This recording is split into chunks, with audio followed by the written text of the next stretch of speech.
empezar el panel. Gracias por quedarse. Sé que estamos todos cansados. Esta parte es en español, pero bueno, Ana habla español, así que no hay problema. Y la idea es un poquito pasar a políticas públicas y pensar en políticas públicas, parte de lo que hemos discutido, parte de lo que nos mueve en investigación. Y por lo tanto tengo un panel súper destacado. Les agradezco muchísimo el tiempo, el esfuerzo de estar acá. Así que, bueno, primero voy a empezar desde allá.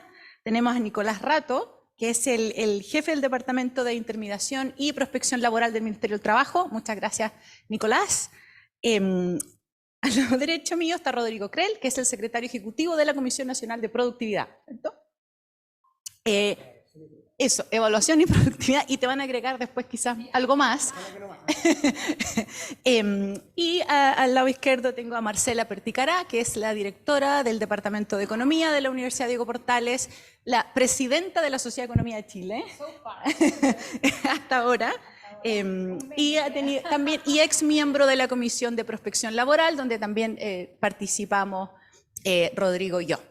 En principio, la idea es un poco que nos cuenten ustedes cómo ven el mercado laboral actual en Chile, en el mundo. En particular, nosotros tenemos más información del mercado laboral en Chile.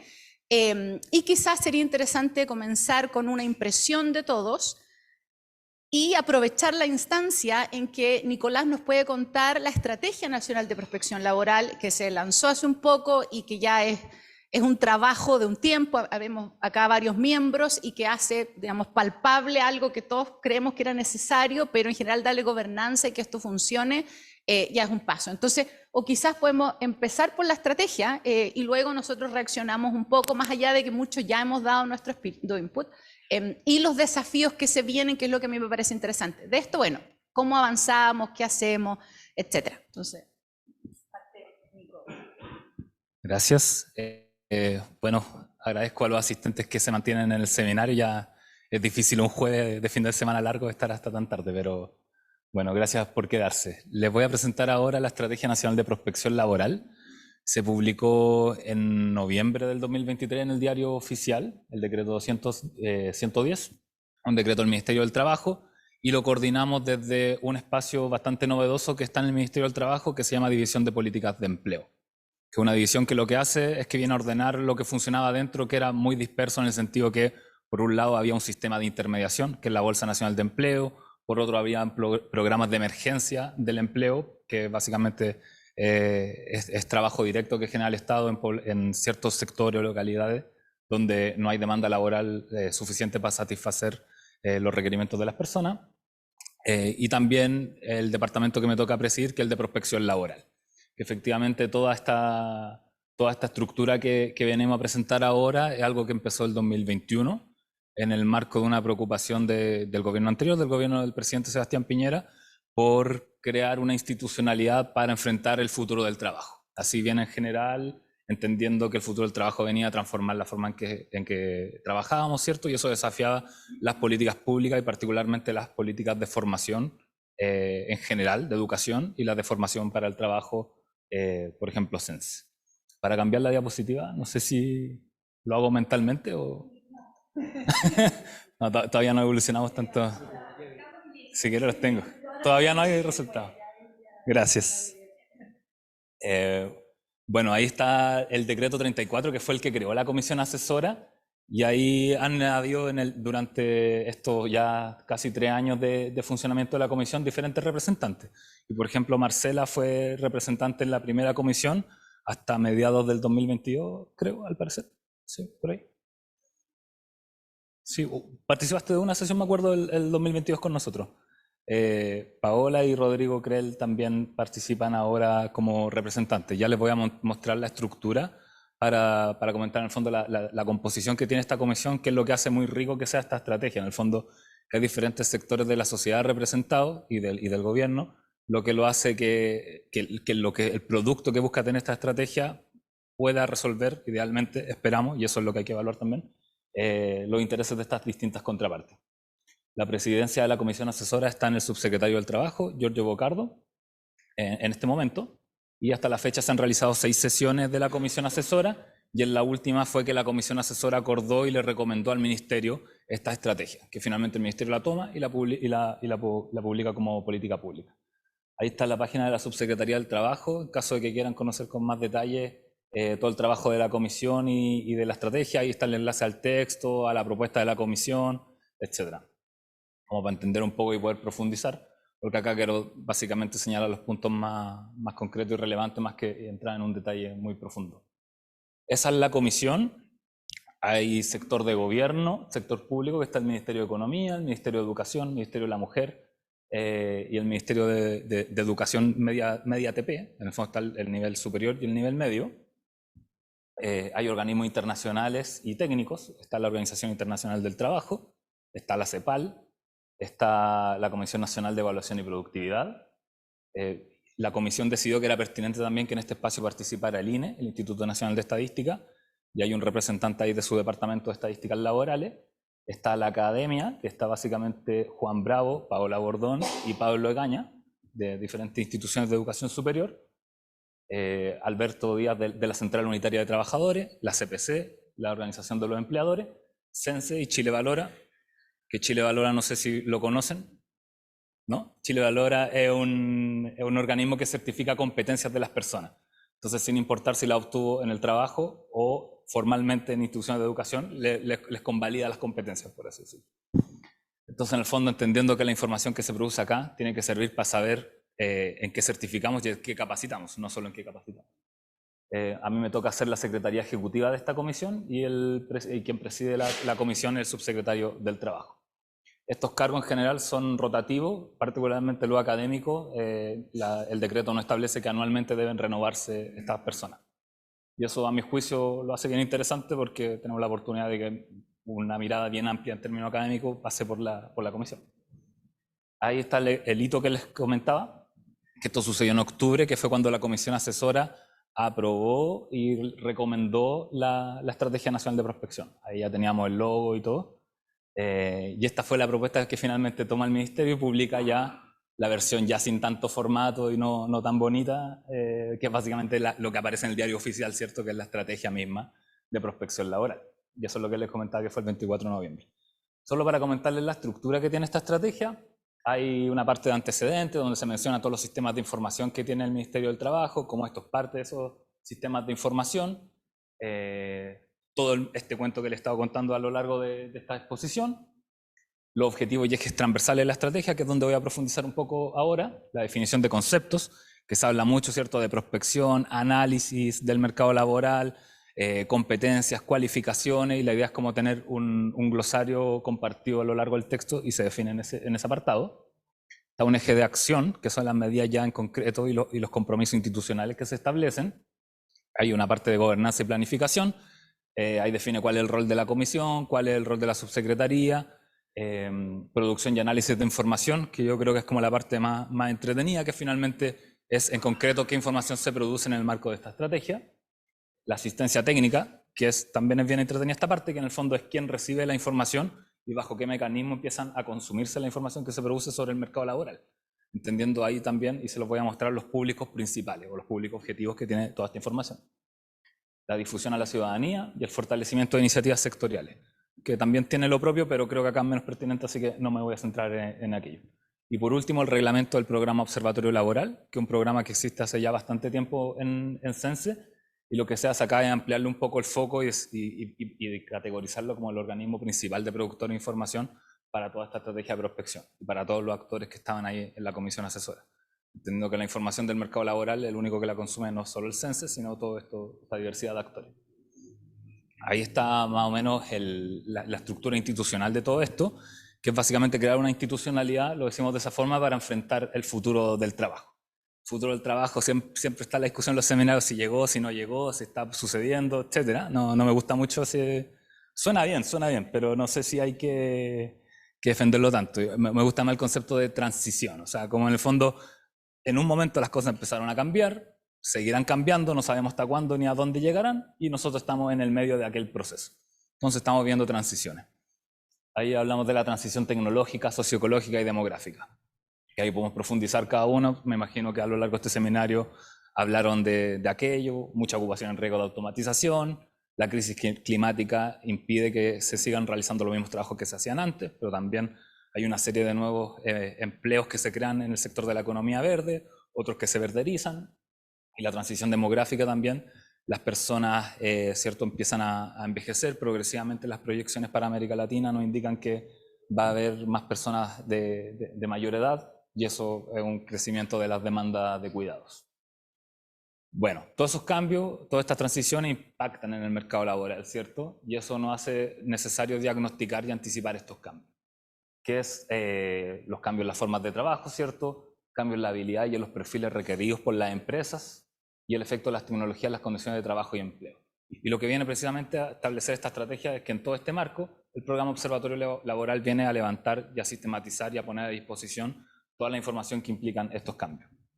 Y acá también se entiende que en el fondo el programa Observatorio Laboral es el instrumento o el brazo propio ejecutor que tenemos para levantar la información, pero también hay otra iniciativa extragubernamental muy valiosa, como este Núcleo Milenio y otras 10.000 iniciativas que existen en temas de mercado del trabajo, que hay que considerarla y también procesarlas y ocupar esa información para nutrir todo el sistema de prospección y orientar a nuestros servicios públicos para que sea pertinente la política de empleo. Entonces, en el fondo son esos dos elementos que nosotros tenemos, y nuestro programa Observatorio Laboral finalmente es también el que hace de traductor de los cambios que se generan afuera, para que nosotros como el Ministerio podamos consumir esa información y ocuparla para el diseño de política pública. Y el resultado, esto ya no es parte de la estrategia de prospección, esto ya es parte de lo que hace cada servicio público, es que la política pública mejore, ¿cierto? O sea, que se hagan cambios y que consideren esta evidencia del mercado laboral. Y para eso ponemos que se espera un mejor ajuste entre la oferta y demanda laboral como resultado de las políticas públicas que se derivan de esta estrategia, apoyar las trayectorias laborales de los trabajadores, que ojalá sean trayectorias ascendentes, crear competencias que satisfagan las necesidades del trabajo del futuro, en fondo formar a trabajadores que sean capaces de asumir los retos que implican todas estas transiciones, y nuevas regulaciones y protección a las poblaciones afectadas. Que también es relevante entender que todos estos cambios generan también que personas salgan del mercado laboral, que se precaricen algunas situaciones de trabajo, y también hay que saber reportar y monitorear esta situación. El resultado, si hacemos todo eso bien, ¿cierto?, son más y mejor empleo, un aprendizaje continuo y garantizar el trabajo decente de las personas. El objetivo así que está declarado en la estrategia es consolidar un robusto e integral sistema de monitoreo y anticipación de los cambios del mercado laboral, entregando información sobre las ocupaciones en Chile, de sus características, las condiciones de empleo y trabajo de las personas que están en estas ocupaciones, y también desde los desajustes entre oferta y demanda laboral.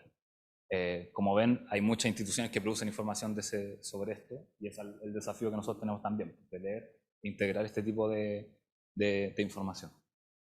Y el objetivo también es que sea granular, pertinente y territorial. O sea, en el fondo, que hablemos de las ocupaciones, seamos capaces de hablar de la habilidad o competencias que tienen estas ocupaciones, y también que esta información, ojalá progresivamente, la tengamos a nivel regional y subregional, a nivel de comuna o localidades, que es donde finalmente se requiere la información. Los usuarios de esta información, así como agrupándolo en grandes grupos, trabajadores, empresas y estudiantes, que en el fondo necesitan información sobre el mercado laboral para tomar buenas decisiones laborales y educativas, iniciativas sectoriales de desarrollo de habilidades. Estos son los sectores económicos que se organizan en consejos de competencia, mesas de capital humano, etcétera, que buscan resolver problemas de capital humano propio de su sector. Los servicios públicos de empleo, la institucionalidad de formación y la política migratoria. También en el decreto hay una mención al Consejo de Política Migratoria, entendiendo que nosotros también tenemos que ser quienes le reportan de aquellas ocupaciones, por ejemplo, de difícil cobertura, para priorizar ahí la entrega de visas. Eso está en la estrategia en la política migratoria y también en nuestra estrategia. Y también los consejos regionales de capacitación, que no les voy a contar qué son, eso lo dejamos para otra iniciativa. Y el resultado, finalmente, la información es básicamente estas distintas líneas que se producen principalmente, como les decía, a través del programa Observatorio Laboral, pero también, en el fondo, tenemos que ser capaces de crear y ocupar lo que se produce fuera también. La demanda laboral de las empresas, las vacantes, ¿cierto?, los requerimientos que están buscando las empresas. Para eso hay un instrumento que se llama la Encuesta Nacional de Empleo, que desde este año se está implementando en todos los sectores de la economía, y nos va a permitir tener un indicador de vacantes disponibles de las empresas. El otro año la idea es también agregarle algunos módulos sobre el cambio tecnológico y el cambio socioecológico que están viviendo las empresas y cómo afecta eso en el empleo. El análisis de las bolsas de empleo y los registros administrativos también es un desafío importante, y ahí lo que se hace en el proyecto SABE muy relevante, que implementa entre otras personas Benjamín. También ahí estamos bastante en relación, y de hecho Sensa ahí tiene un rol central en ser la contraparte finalmente de usted en el análisis de las bolsas de empleo. Estamos también modernizando la bolsa de empleo pública que tiene el país, que es la BNE, donde ahí también esperamos que de la nueva licitación que se haga sea una bolsa de empleo bien potente y que esté muy enfocada también y pensada desde un inicio en la analítica de datos que se hace después. Que hoy en día esa base de datos es bien desastrosa en términos de análisis, como sacar cosas valiosas desde ahí.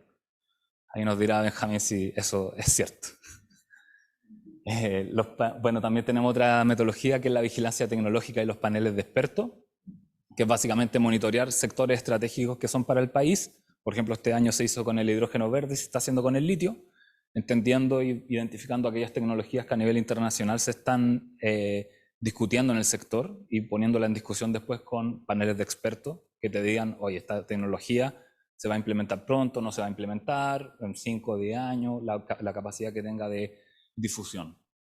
Los desajustes entre la oferta formativa del sistema educacional y el trabajo. Aquí es importante vincular también los datos de las personas egresadas del sistema educativo con los trabajadores. Aquí estamos firmando un convenio con el Ministerio de Educación. Funcionan lento las cosas en el Estado, hay que tener paciencia, pero va a salir.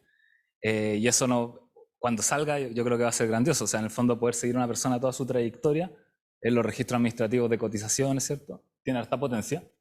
Y lo otro es la oferta laboral, que es básicamente caracterizar lo que las personas hacen en sus trabajos, ¿cierto? Las habilidades que tienen y las competencias. Y aquí particularmente tenemos 2 focos, al menos este año.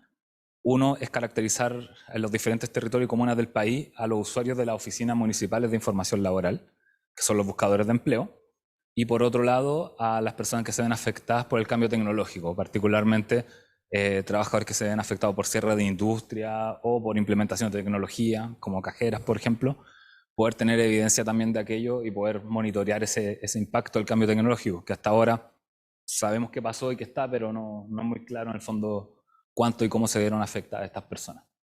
Todo eso, como les decía, se implementa a través del programa Observatorio Laboral, y pongo ahí implementación 2024-2025, porque la estrategia, y esto es algo que no me acuerdo si te gustó, Rodrigo, o lo recomendaste, no me acuerdo, pero que era que a 2 años evaluamos la estrategia. Entonces, en el fondo, la idea es sacar un ajuste, una estrategia 2.0 a finales del 2025, que sea el resultado de la evaluación que se haga de estos 2 años de implementación.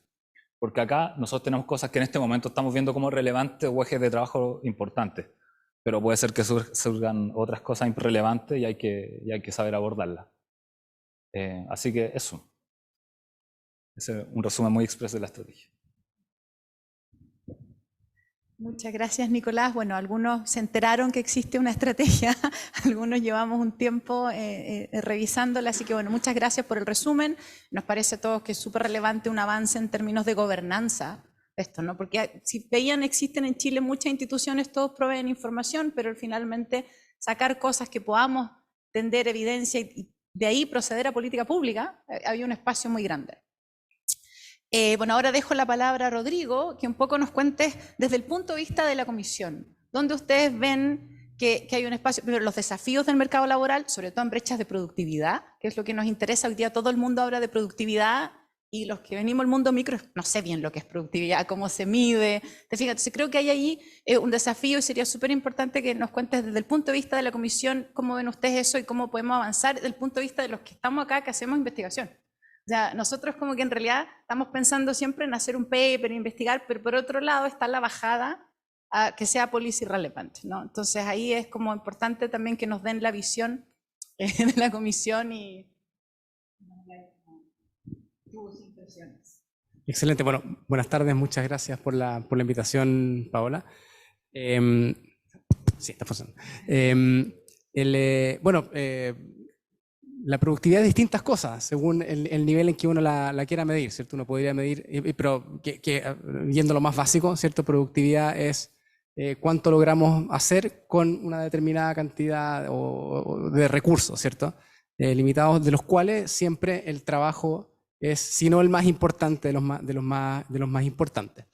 Y uno puede medir la productividad o puede tratar de caracterizarla a nivel de la persona. Uno puede pensar en la productividad del trabajador, la trabajadora. Uno puede pensar en la productividad de un equipo, la productividad de una empresa, de una institución, la productividad de un sector, de una zona geográfica de un país o la economía global incluso.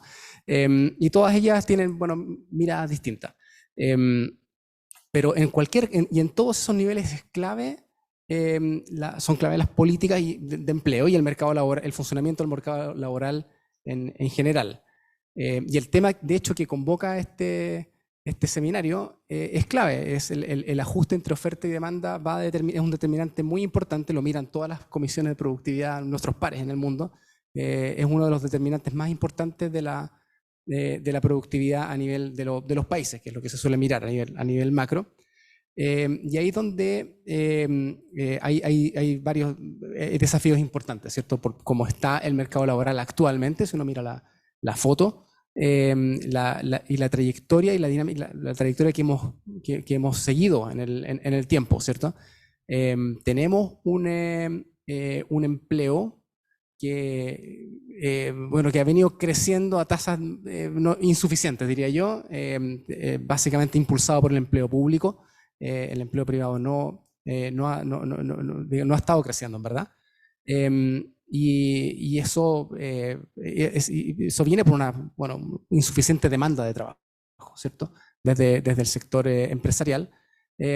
Y esa falta de puje tiene que ver con también la productividad que tenemos estancada en Chile desde los últimos, en verdad, 15 años, un poquito más. Nosotros, si miramos el residuo de Solow, ¿cierto? La parte no explicada por los factores de los incrementos de la producción o las variaciones de la producción, tenemos básicamente un estancamiento después de unos muy buenos años, desde el retorno a la democracia, esto hasta más o menos el 2005, como que se nos acabó la benzina.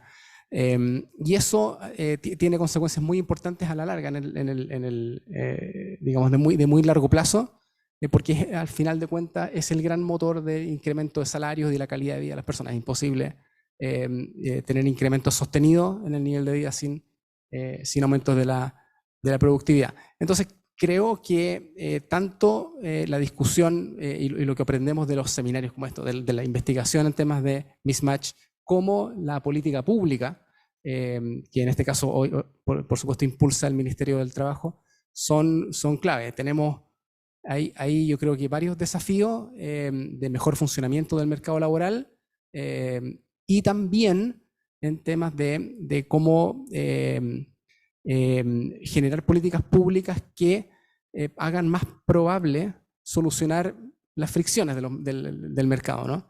Una de ellas, y la que más nos preocupa a nosotros en la comisión, son estos problemas de huevo-gallina, ¿no?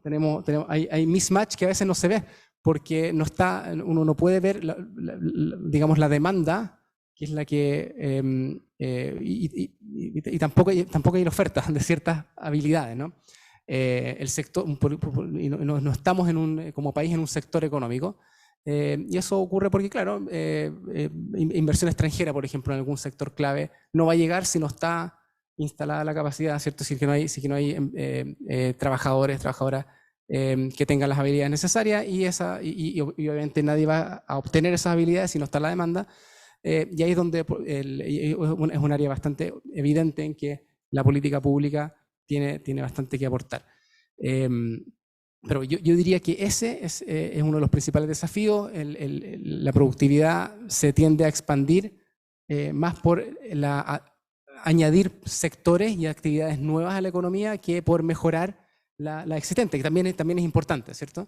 Pero por un lado uno puede mejorar la eficiencia en el margen de los sectores que hay, pero la evidencia chilena indica que la productividad aumenta principalmente por nuevas empresas, nuevos sectores, nuevas actividades, la innovación finalmente, y para eso necesitamos una política pujante de empleo digamos, y que sea prospectiva, que mire hacia adelante y que pueda, de nuevo, solucionar este problema de coordinación o de huevo de gallina que tenemos. Muchas gracias. Quizás ese como lo fundamental, ¿no? Tener un diagnóstico correcto. A veces nos cuesta saber dónde estamos justamente porque vemos el equilibrio. Y bueno, y viene de oferta, viene de la demanda, ¿no? Entonces, esa es una de las cosas y justamente en eso le quería preguntar a Marcela de los desajustes y sobre todo de género, ¿no? O sea, vino la pandemia y vimos que las más afectadas fueron las mujeres. ¿Cómo ves tú primero esa brecha y luego qué políticas crees tú que serían relevantes, entre otras cosas, para incorporar más a las mujeres?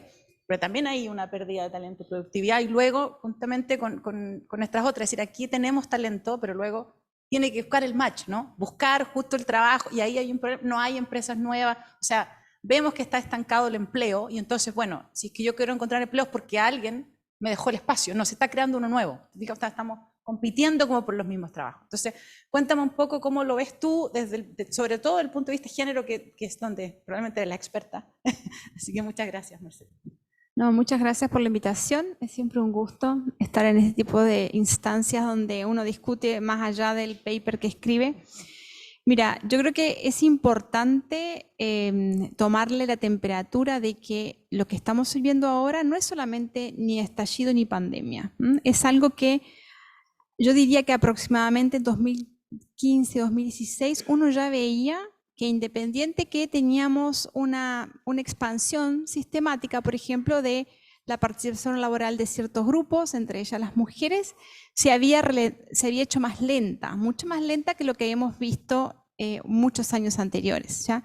Y en particular, una de las cosas que me preocupaba en su momento era donde, digamos, en cierta manera la desaparición anecdótica, porque todavía no le veíamos, uno de los problemas que tenemos con las encuestas es que a veces es difícil ver pequeños cambios en el tiempo, porque como son tamaños muestrales reducidos, no podemos hacer ese análisis granular en cierta manera, ¿ya?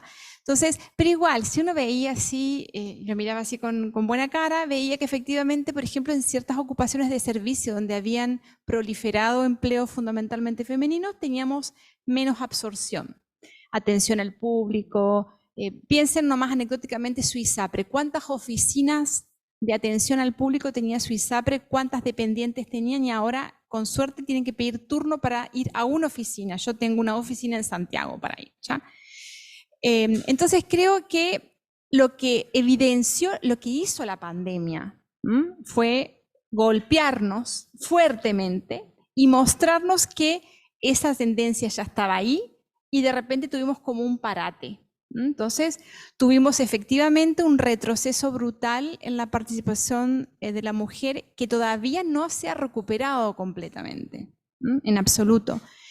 Y aquí creo que hay que ponerle particular atención a los efectos dinámicos que tiene esto, porque no es solamente que, ok, tratemos de resolverlo en 2 o 3 años, porque hay papers que muestran que, por ejemplo, cuando el momento económico que vive un país es malo y justo a una cierta cohorte le toca salir al mercado laboral en ese momento, esto tiene efectos para siempre. Es decir, comenzás con el pie izquierdo y es difícil volver al track que hubieras tenido si hubieras justo salido en un momento de boom. Y aquí podemos ver algo similar con respecto a jóvenes y a mujeres en particular.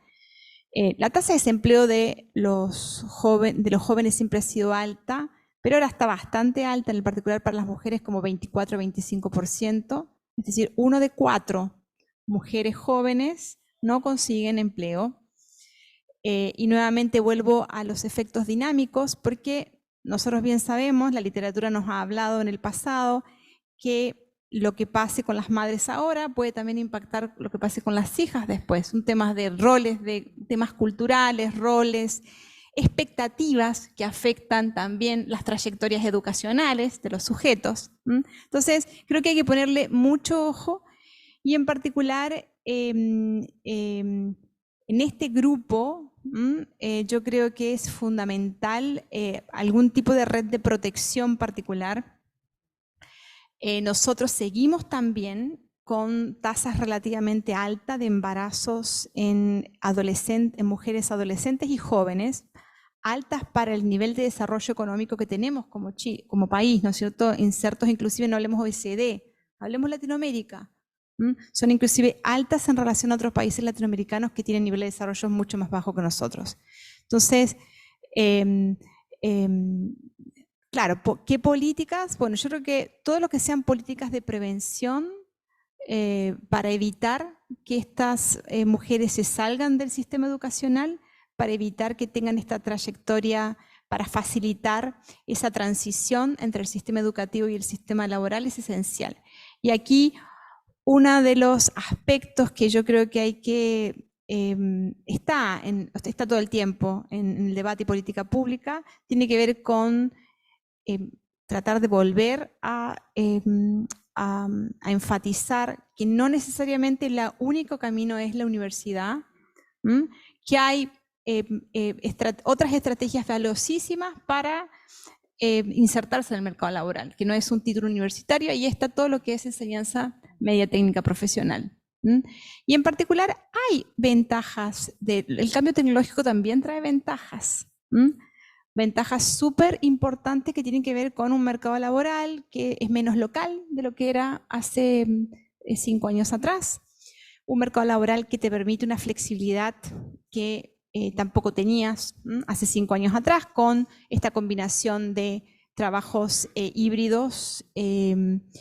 Y a mí una de las preocupaciones es, acá la gente que trabaja en temas de género se divide un poco, si le gusta lo híbrido o no, con respecto a que la doble jornada, igual, todo lo que tú quieras, pero todo eso, o sea, la doble jornada es preferible a la no jornada. Esa siempre ha sido mi posición, porque vos con una doble jornada tienes tiempo de seguir trabajando en reducirla, pero si no tienes jornada, tú tienes a alguien fuera del sistema, ¿ya? Entonces yo creo que cualquier política que facilite y o que genere ventajas comparativas de ciertos esquemas de trabajo que no sea necesariamente el tiempo completo, para mí es particularmente favorable a la mujer en un contexto que tú todavía no puedes hacer cambios culturales tan rápidos, ¿ya? Es como para evitar que esta dinámica se agudice. Eso es por un punto. Y el estándar también, es decir, todas las políticas de cuidado infantil o de cuidado de población adulta son esenciales. En este sistema, esta propuesta de Sistema Nacional de Cuidado, lo que resulte debiera ser algo bueno, por más que tenga cosas malas o partes de diseño, no lo sé, que puedan tener algunos efectos perversos o no deseados, creo que igual no tenemos nada en este momento. Entonces va a ser un plus. Y aquí hay un punto esencial que creo que no se ha pensado, que tiene que ver con coordinación de política. Cuando, por ejemplo, se expanden las salas cunas fuertemente en el gobierno de Bachelet, en el primer gobierno, de repente teníamos salas cunas con horario extendido, pero teníamos colegios que todavía los niños salían a la 1 de la tarde, ¿ya? Y en este sentido creo que pensar mejor cómo se ponen los incentivos desde la política pública para que los colegios, por ejemplo, se inscriban a una jornada escolar completa, pero no cualquier jornada escolar completa, sino una que efectivamente, si va a ser, sea de 8 a 4, no de 12 a 7 o de 8 a 1 o de... porque ese malabarismo que uno por ahí tiene que hacer para coordinar los horarios es muy complejo.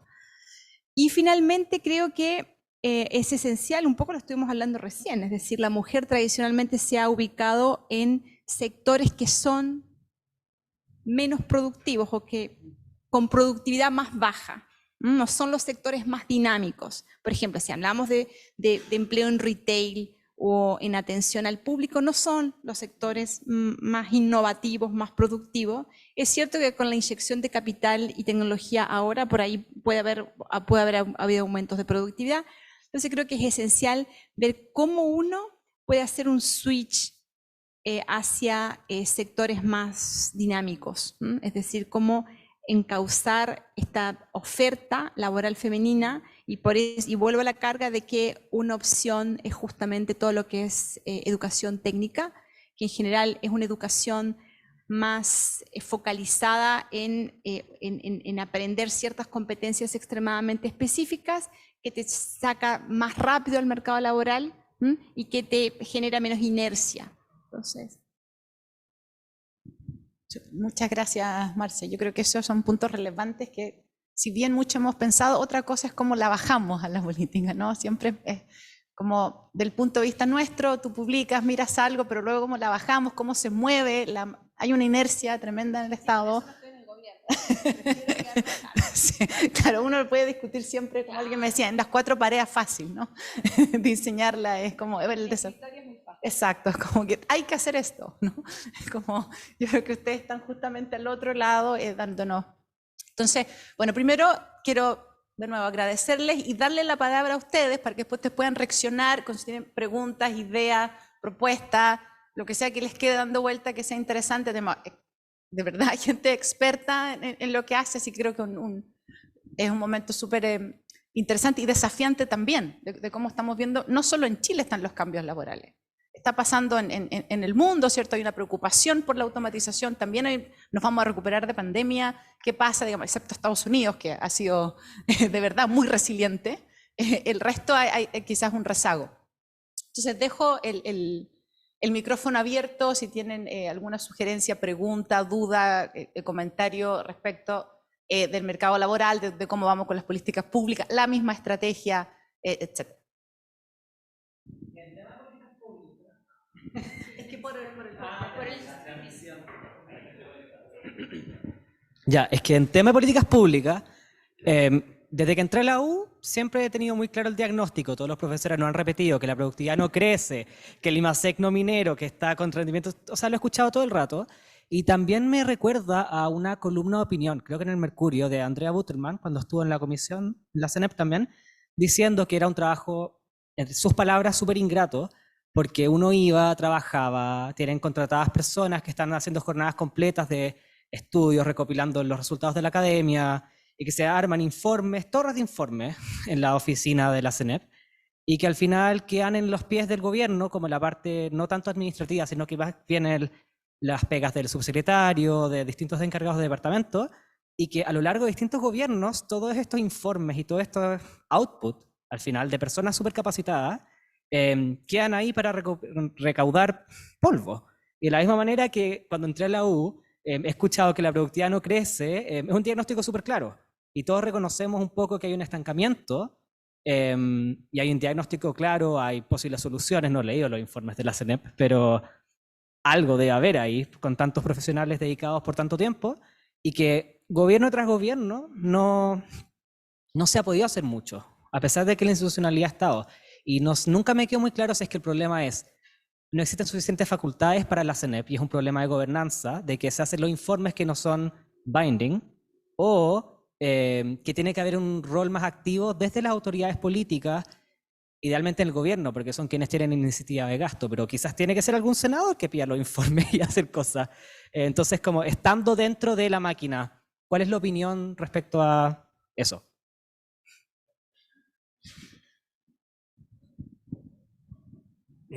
Bueno, muy buena tus preguntas, en verdad, y en varias ahí involucradas.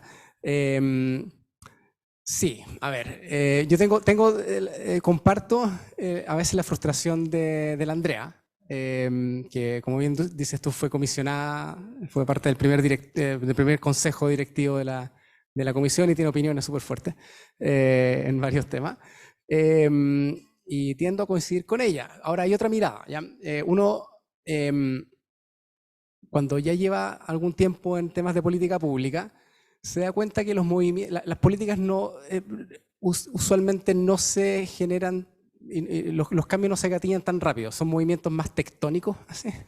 Se mueven las placas tectónicas y de repente se junta suficiente energía y pum, ya hay en este caso algo negativo, en ese caso la metáfora no es muy buena porque es algo negativo, un terremoto, pero ya, pensemos en un cambio, ¿no? Se necesita cierta energía acumulada para romper la resistencia de grupos de interés, ¿cierto? O hay alguna razón por la cual políticas que en general se tiende a compartir, hay cierto consenso de que si estas políticas son buenas, no ocurren, bueno, porque hay problemas de economía política. Pero hay que tener en ese sentido una mirada más de mediano plazo. Y nosotros hemos tenido éxitos, pero toma tiempo. Y nosotros, nuestro rol en la comisión no es gobernar, y ahí no es un problema de, en verdad, de la gobernanza o no. El problema, bueno, es que nosotros no podemos cogobernar, si no seríamos unos dictadores. Pues hacemos los estudios y además decimos, bueno, se tiene que hacer, y no es compatible con la democracia como la entendemos. Entonces, pero es importante esa distinción y no es tan caricaturesca como la estoy poniendo. Hay un trade-off que uno tiene entre dos cosas, ¿cierto? Entre la independencia al momento de estudiar los temas, por un lado, y uno puede estar en el extremo polar de ser completamente independiente y tener cero incidencia, no cero incidencia, pero que las recomendaciones que de ahí emanan no sean vinculantes. Eso es lo que pasa con la academia. La academia, ¿cierto? No tiene ningún mecanismo para forzar a que las cosas que descubre se transformen en política pública, y ahí estamos más o menos nosotros en la comisión. Somos súper independientes y por lo tanto podemos investigar los temas con bastante autonomía, podemos a veces pisar algunos callos y enojar a algunos ministros, pero la idea es que tenemos también un consejo directivo que nos protege de eso y puede mandar a la punta del cerro a algún ministro si es que no le gusta lo que estamos diciendo. Y uno se puede acercar hacia el otro polo, ¿cierto? De ser quien gobierna, pero quien gobierna cuando hace estudios suelen tener menos credibilidad, porque obviamente, ¿cierto? Mientras más vinculante va a ser ese estudio, más complejo es que no esté alineado con el programa de gobierno, si lo ponemos así, ¿no? Entonces, en esa escala que tenemos desde la extrema autonomía, que tiene, por ejemplo, la academia, hasta ser quien gobierna, tiene que haber gente en toda esa escala de grises, digamos. Y ahí, bueno, nosotros estamos más cerca de la autonomía, proponemos cosas, en general tendemos a proponer cosas que no se han hecho y por lo tanto hay una razón de economía política o del sistema político que ha impedido que eso ocurra, y por lo tanto requiere esta energía acumulada. Nosotros hacemos esa pega, en verdad, de buscar la evidencia, analizar evidencia, buscar datos novedosos y presionar y juntar esa energía, acumular más energía, hinchando, insistiendo. Y todos los años decir que tenemos una proyección, o cada cierto tiempo decir, mira, ¿se acuerdan que hace 5 años hicimos un estudio que los pabellones de los hospitales públicos se utilizan la mitad de la jornada y el resto están desocupados? Bueno, si lo decimos suficientes veces, agarra papá a alguien más, escribe también editorial del Mercurio, escribe aquí, escribe allá, y finalmente alguien toma una decisión. Y ahora, de hecho, es un buen ejemplo porque el Ministerio de Salud está implementando finalmente cosas como bastante obvias, o sea, no es rocket science, es hacer turnos bien concebidos. O sea, básicamente que el personal que limpia llegue antes que el médico que tiene que operar, porque si no va a llegar el médico y va a estar 1 hora tomando café esperando que el pabellón esté limpio. O sea, cosas de ese nivel. Y bueno, se están haciendo turnos más largos, se están utilizando mejor los pabellones. En el primer estudio que nosotros hicimos, pero por traer otro ejemplo, sobre productividad en el sector de la gran minería del cobre, propusimos varias medidas, creo que hay más de 30 que propusimos. Muchas también esperando ser ejecutadas, pero hay una que vio la luz al final del gobierno anterior, de cambiar el sistema y de recaudación de las patentes de exploración minera, y terminó recaudando un montón de plata. Un montón de recursos para el fisco que vienen de una recomendación que nosotros finalmente hicimos. Teníamos justo un ministro favorable que se acordaba, favorable a la comisión, es fan de nosotros y se acordaba de esa recomendación y bueno, la impulsó. Pero bueno, eso, nosotros ya sabemos que toma tiempo, nos frustramos, pero de nuevo, el rol es insistir, enrostrar los datos, lo que dice la evidencia, hasta que ya sea digamos, difícil de cuestionar y se pueda romper la resistencia que hay de ciertos sectores. Otro caso de los permisos. Hemos estado bastante también en y vamos por el 4.º estudio en ese tema. Y hemos hablado tanto del tema, hemos mostrado tantos datos que tenemos movilizado, digamos, hemos logrado, digamos, movilizar a 2 ministerios clave en este tema. Tenemos Hacienda, tenemos Economía, empujando medidas que nosotros hemos recomendado. Así que no hay que ser tan pesimista, hay que ver el vaso también medio lleno a veces. Muchas gracias, Rodrigo. Eso es, claro, la persistencia de dar datos, evidencia, que eventualmente, cuando llega el momento, es causa país ahora lo de los permisos. O sea, ya ahora como que sale en el diario y ya todo el mundo ve que esto es absolutamente relevante y que ustedes dicen, bueno, lo venimos diciendo hace todos estos años. ¿Alguna otra pregunta, duda, comentario que tengan de Ana? Bueno, ahí va Ana y después Adolfo. Sí. Muchísimas gracias por este conversatorio tan interesante. Yo creo que es importante el punto que todos ustedes han mencionado de la formación profesional para la preparación del mercado laboral al futuro o para esa transición. Y mi pregunta iba dirigida a la colaboración entre, o sea, en un mismo gobierno, hay dos ámbitos importantes para conseguir un mercado laboral fuerte y preparado para las nuevas exigencias tecnológicas, que es la colaboración estrecha entre el ámbito educativo y el laboral. Según entiendo, ustedes, esa comisión es organizada por el Ministerio de Trabajo laboral, pero no sé cómo será aquí en Chile.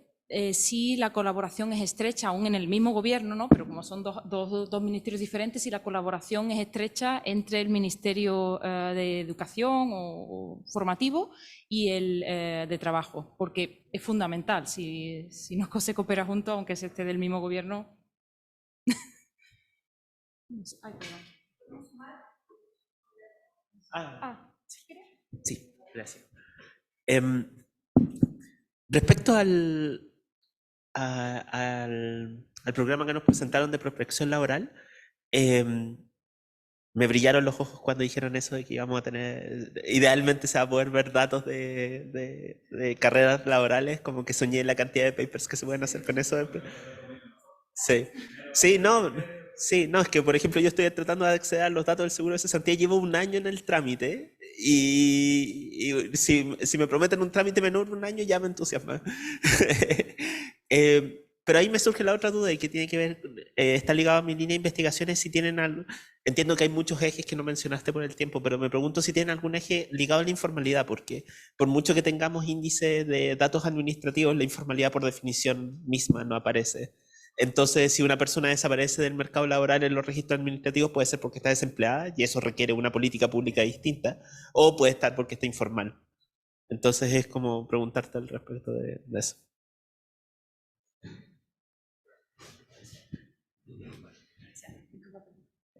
Ya son hartos temas. Quería meter la cuchara con el primer tema igual, que, o sea, una cosa es que una comisión o unos investigadores en la academia haga un diagnóstico y otras son recomendaciones.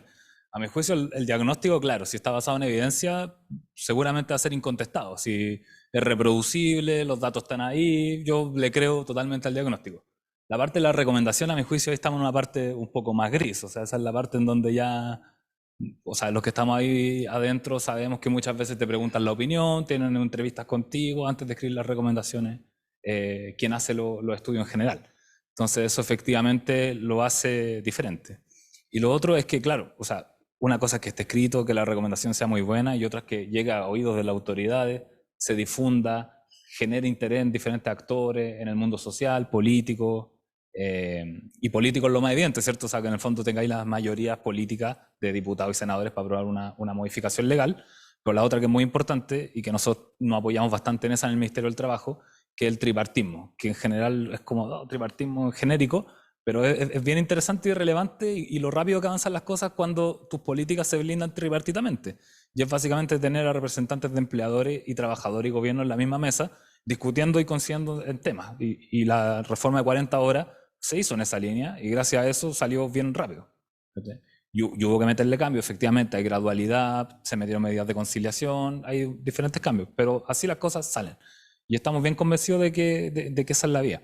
Y también muchas veces demora sacar cosas, o sea, son millones los problemas que hay que saber priorizar, la gente no es infinita en el Estado, más allá que se hayan aumentado las contrataciones en el último tiempo.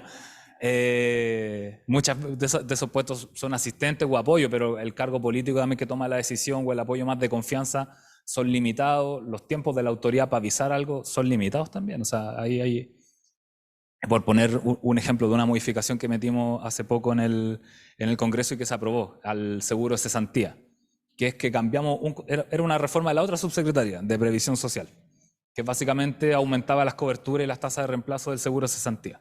Nosotros vimos una oportunidad de esa modificación de meter algunos cambios que servían para nuestra área, que son las políticas activas de empleo, no el seguro en sí mismo. Y ahí lo que metimos fue el cambio de cambiar el concepto de apresto laboral por intermediación y habilitación laboral.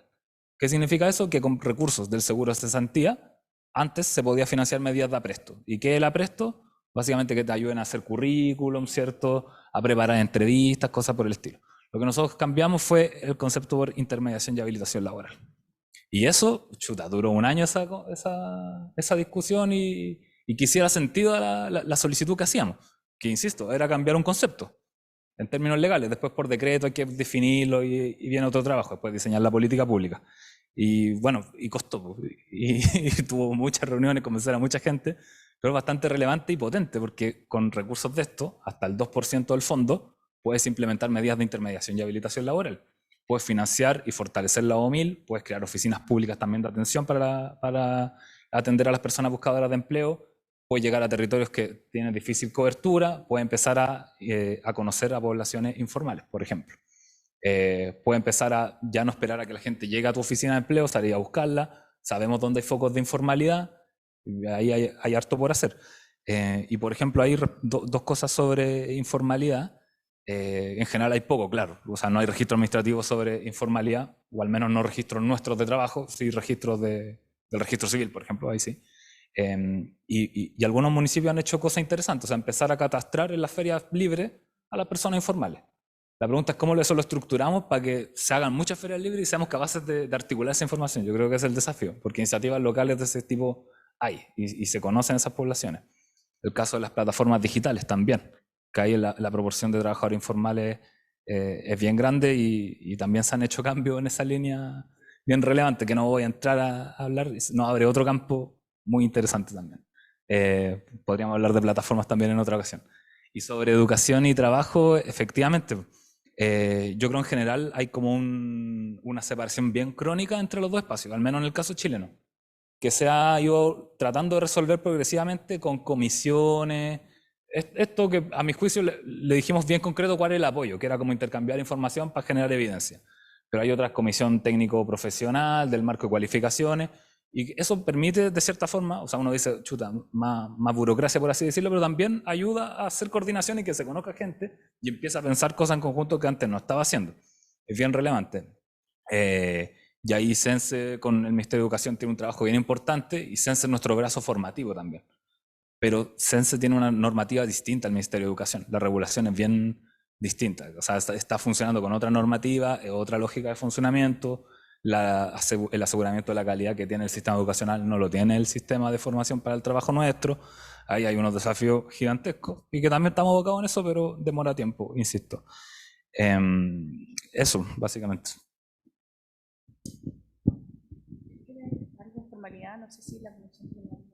Sí, la formalidad es uno de los temas que a la Comisión de Productividad le preocupan mucho. No hemos incursionado todavía en un estudio, no hemos tenido tiempo, pero es una de las preocupaciones importantes.